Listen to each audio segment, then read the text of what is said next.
నమస్తే అండి. నా పేరు doctor Bhavya Bayana, consultant surgical oncologist, KIMS hospital, Gachibowli. So నేను లాస్ట్ వీక్ ఒక వీడియో చేశాను. పొద్దున్నే పడగడుపున గ్యాస్ టాబ్లెట్‌ని ఆల్మోస్ట్ చాక్లెట్‌లా వేసుకునే వాళ్ళు చాలామంది ఉంటున్నారని. ఇలా వేసుకునే వాళ్ళకి ఏంటి ప్రాబ్లమ్, ఏం ప్రాబ్లమ్ లేదో అది డిస్కస్ చేసాం.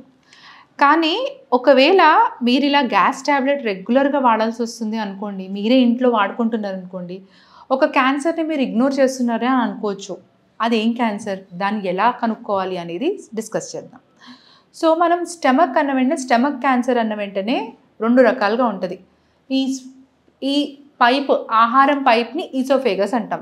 దానికి సంబంధించిన సిమ్టమ్స్ వేరేగా ఉంటాయి. దాన్ని డిస్కస్ చేయట్లేదు నేను ఇప్పుడు. స్టమక్ అనేది మంచిగా మనకు ఒక బ్యాగ్లా ఉంటుంది. మనం తిన్నదంతా దాంట్లో ఉండి దాన్ని డైజెస్టివ్ కెపాసిటీ కొంచెం సేపు స్టోర్ చేసుకుంటుంది. దాని పని అది ఉంటుంది, కిందకి వెళ్తుంది అనమాట. ఈ స్టమక్లో క్యాన్సర్ వచ్చినా సరే, చిన్న చిన్న పుండ్లులాగా కానీ లేదంటే గడ్డల్లా కానీ వచ్చినా సరే, అది చాలా పెద్దగా అయ్యే వరకు, బికాజ్ మన అబ్డామెన్లో చాలా స్పేస్ ఉంటుంది. ఏమన్నా వచ్చినా సరే, ఈవెన్ స్టమక్ కూడా పెద్దదే. సో లోపల చిన్న పుండు అయినా సరే లోపల ఉంచుకుంటుంది. బయటికి మనకు తెలిసేసరికి చాలా లేట్ అవుతుంది. అందుకనే జనరల్గా చాలామంది అడ్వాన్స్ స్టేజెస్లో ప్రజెంట్ అవుతారు. సో జనరల్గా ఏమవుతుంది అంటే, మీకు బ్లోటింగ్ అంటే గ్యాస్ ప్రాబ్లం లాగే అనిపిస్తుంది, ఇండైజెషన్ లేదు అంటే కొన్నిసార్లు చాలామంది నోటీస్ చేయరు, మోషన్లో నల్లగా రక్తం వెళ్తూ ఉంటారు. అంటే నల్లగా చాలామంది మనం స్పెసిఫిక్గా అడిగినా సరే చెప్పరు, గుర్తుపట్టరు. తర్వాత వెళ్ళి ఇలా నల్లగా వెళ్తున్నారా లేదా అని అడిగితే మళ్ళీ వెళ్ళి మీరు కమోడ్లో ఫ్లష్ చేయకముందు మోషన్ని చెక్ చేసుకుంటే అది కూడా one of the indications stomach క్యాన్సర్కి.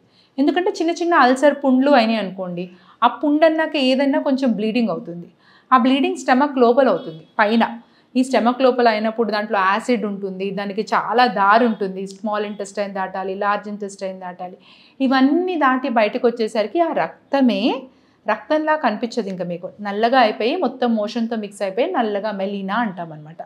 ఇది జరుగుతుందా లేదా అనేది మీకు ఎప్పుడు తెలుస్తుంది, మీరు మోషన్ని అబ్జర్వ్ చేస్తే. సో స్టమక్ క్యాన్సర్ ఎప్పుడు సస్పెక్ట్ చేయాలి అంటే, 1, మోషన్లో నల్లగా రక్తం రావడం కానీ, నల్లగా రక్తం కాదు నల్లగా ఉండడం కానీ, మెలీనా కానీ. రెండోది ఏంటంటే ఇండైజెషన్, అంటే మీకు గ్యాస్ ప్రాబ్లంలా అనిపిస్తుంది, అరిగినట్టు అనిపించదు, కొంచెం తిన్నా ఫుల్గా అనిపిస్తుంది, బ్లోటింగ్ అనిపిస్తుంది. ఇది జనరల్గా చాలామంది జరిగింది. మరి జరిగిన వాళ్ళందరికీ స్టమక్ క్యాన్సర్ అంటే, స్టమక్ క్యాన్సర్ ఇన్సిడెన్స్ అనేది తక్కువే. కానీ ఎవరిలో వచ్చిన తెలిసే టైంకి చాలామందిని అడ్వాన్స్ స్టేజ్లో, స్టేజ్ 3, స్టేజ్ 4లో తెలుస్తుంది. ఎవరిలో అర్లీగా ఎలా కనిపెట్టాలి అనే దానికి చూసుకుంటే, మనం ఏ ప్రాబ్లం అన్నా సింపుల్ సూత్రం ఏంటంటే, 3 వారాల కంటే ఎక్కువగా ఉంది అంటే నెగ్లెక్ట్ చేయకూడదు. ఇప్పుడు నాకు ఎవరైనా యంగ్ పేషెంట్ వచ్చారు, సాఫ్ట్వేర్ ఇంజనీరే అనుకోండి, ఓ 35, 40, 36 age group, same indigestion problem చెప్తున్నారు, తింటుంటే అరగట్లేదు, కడుపు నొప్పి వస్తుంది, ఇవన్నీ చెప్తున్నారు. మల్టిపుల్ డేస్, ఒక 2 వీక్స్ నేను కూడా గ్యాస్ టాబ్లెట్స్ ఇచ్చాను, వాడమని అన్నాను, అన్నీ అయిపోయినాయి. ఇప్పుడు నేను వాళ్ళకి నెక్స్ట్ ఎండోస్కోపీ అనే టెస్ట్ సజెస్ట్ చేస్తాను. ఎండోస్కోపీ అంటే ఏంటి అంటే, ఒక చిన్న కెమెరా లాంటిది ఉంటుంది. అది నోట్లోంచి వెళ్ళి మీ కడుపులో కెమెరా పెట్టి మొత్తం అంతా, ఆ రూమ్ అంతా చూస్తాం అనమాట. ఏమైనా పుండ్లు ఉన్నాయా, ఏమైనా అబ్నార్మల్గా ఉందా. ఈ మధ్య లేటెస్ట్ టెక్నాలజీస్తో ఈవెన్ ఏఐ ఇంటిగ్రేట్ చేసుకొని, ఈవెన్ క్యాన్సర్ రాకముందు కూడా అర్లీ స్టేజెస్ ఆఫ్ క్యాన్సర్ని ప్రెడిక్ట్ చేసే స్కేల్స్ కూడా వచ్చినాయి. అండ్ ఈ ఎండోస్కోపీలో మీరు ఇలా గొట్టం మింగడానికి ఇబ్బందిగా ఉండకుండా, ఈవెన్ క్యాప్స్యూల్ ఎండోస్కోపీ అంటారు. అంటే చిన్న ట్యాబ్లెట్లా ఉంటుంది. మీరు ఎలా అయితే గోళీ వేసుకుంటారు, గ్యాస్ ట్యాబ్లెటే అనుకోండి, అది వేసుకుంటారు, అది లోపలికి వెళ్ళి మొత్తం అంతా చూసి మళ్ళీ మోషన్లో బయటకు వచ్చేస్తుంది. సో ఇలాంటి ఫెసిలిటీస్ ఎండోస్కోపీలో ఇప్పుడు కొత్తగా వచ్చేసినాయి. ఇది స్టమక్ క్యాన్సర్కి సింపుల్ టెస్ట్. ఈ టెస్ట్ అనేది చాలా వరకు నెగ్లెక్ట్ చేసి, చాలా రోజులు భయపడి, అంటే ఇన్వేజివ్ ప్రొసీజర్ అంటాం. ఏదన్నా జరగాలి, లోపలికి వేయాలి, బయట సింపుల్ ప్రొసీజర్ కాదు కదా. సో చాలామంది అంత తొందరగా చేయించుకోవడానికి ఇష్టపడరు. అలా మేము కూడా సజెస్ట్ చేయడానికి కొంచెం ఆలోచిస్తాం. బట్ మనకి స్టమక్ క్యాన్సర్ని అర్లీగా కనుక్కోవాలి అంటే ఇది ఒక్కటే మార్గం ఉంది.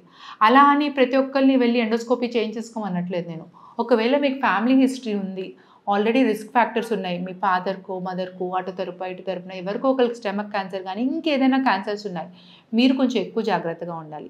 ఈ జాగ్రత్త ఎప్పుడు వహించాలి అంటే, మీకు ఇండైజెషన్ ప్రాబ్లమ్స్ కానీ ఏదన్నా 2 వీక్స్ ఆర్ 3 వీక్స్ కంటే ఎక్కువగా ఉన్నాయి, గ్యాస్ టాబ్లెట్స్ కంటిన్యూస్గా వాడుతూ పోవడం కాదు, ఒక గ్యాస్ట్రోఎంట్రాలజిస్ట్ని కానీ కన్సల్ట్ స్పెషలిస్ట్ని కానీ కన్సల్ట్ చేసి ఎండోస్కోపీ అనే చిన్న టెస్ట్ చేయించుకుంటే, ఆ టెస్ట్లో మీకు హెచ్ పైలోరీ అనే బ్యాక్టీరియా ఇన్ఫెక్షన్ ఉందా లేదా అని కూడా టెస్ట్ చేస్తారు.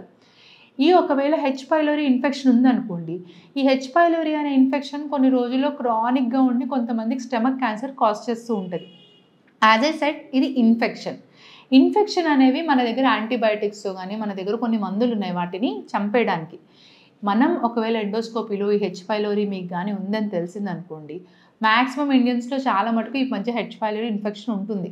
టెస్ట్లో తెలిసిందనుకోండి, మీకు ఆ హెచ్ పైలోరీ ఇన్ఫెక్షన్కి ట్రీట్మెంట్ కిట్ ఒకటి ఇస్తారు. ఆ కిట్ ఒక 4 వీక్స్ వాడతారు, 5 వీక్స్ వాడతారు, అంతా అయిపోయి రికవర్ అయిపోయి దీనివల్ల ఆ హెచ్ పైలోరీ అనేది చంపేస్తున్నాం. దీనివల్ల సింపుల్ ఇన్ఫెక్షనే కాదు ట్రీట్ చేస్తుంది, మీరు ఫ్యూచర్లో స్టమక్ క్యాన్సర్ రాకుండా కూడా దాన్ని చంపేయగలుగుతున్నాం అనమాట. ఇది ఒకటి ఇంపార్టెంట్ టెస్ట్.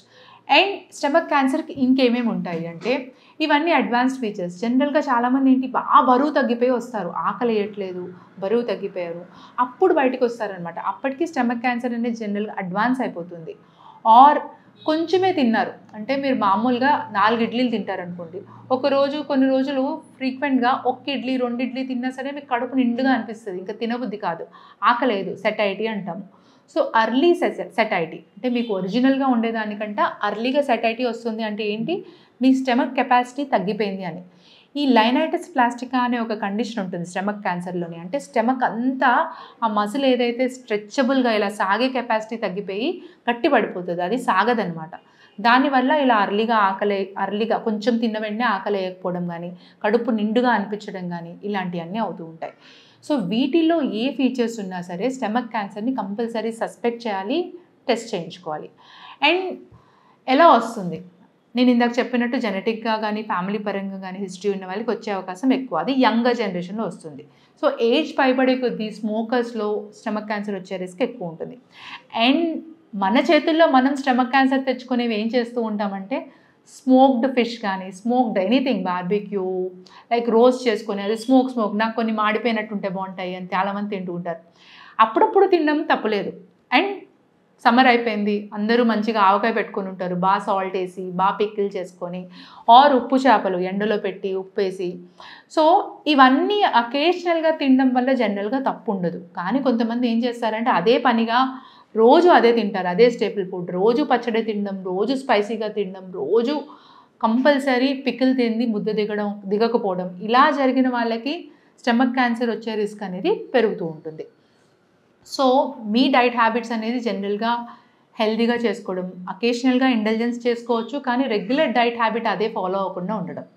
సో ఒకవేళ మీకు స్టమక్ క్యాన్సర్ ఉంది సస్పెక్ట్ చేశారంటే ఏం చేస్తాము, మాకు దగ్గరికి వచ్చారు, ఎండోస్కోపీ చేయించాము, చేయించిన తర్వాత ఏదైనా పుండు ఉంది, చిన్న ముక్క పరీక్ష చేస్తాం, ముక్క పరీక్ష క్యాన్సర్ అని తేలింది అనుకోండి, ఒక స్కాన్ చేయించుకుంటాం ఎంతవరకు స్ప్రెడ్ అయింది అనేది. సో క్యాన్సర్ అన్న వెంటనే పెద్ద ఆపరేషన్ అవ్వాలి, కంపల్సరీ కొయ్యాలి, మధ్యలోకి వస్తారు, మేజర్ ఆపరేషన్ అవుతుంది అనుకోవడం కూడా తప్పే. ఇప్పుడు మనం స్టమక్ క్యాన్సర్ని అర్లీ స్టేజెస్లో కానీ కనిపెట్టామనుకోండి, సింపుల్గా ల్యాప్రోస్కోపిక్ కానీ రోబోటిక్ సర్జరీలు కానీ ఈ సర్జరీస్ అనేవి ఫినిష్ చేసుకొని మినిమల్ ఇన్సిషన్ అంటే మీకు బయట ఘాట్ ఉండదు, ఇమీడియట్గా రికవర్ అవ్వచ్చు, ఇవన్నీ కూడా పాసిబుల్.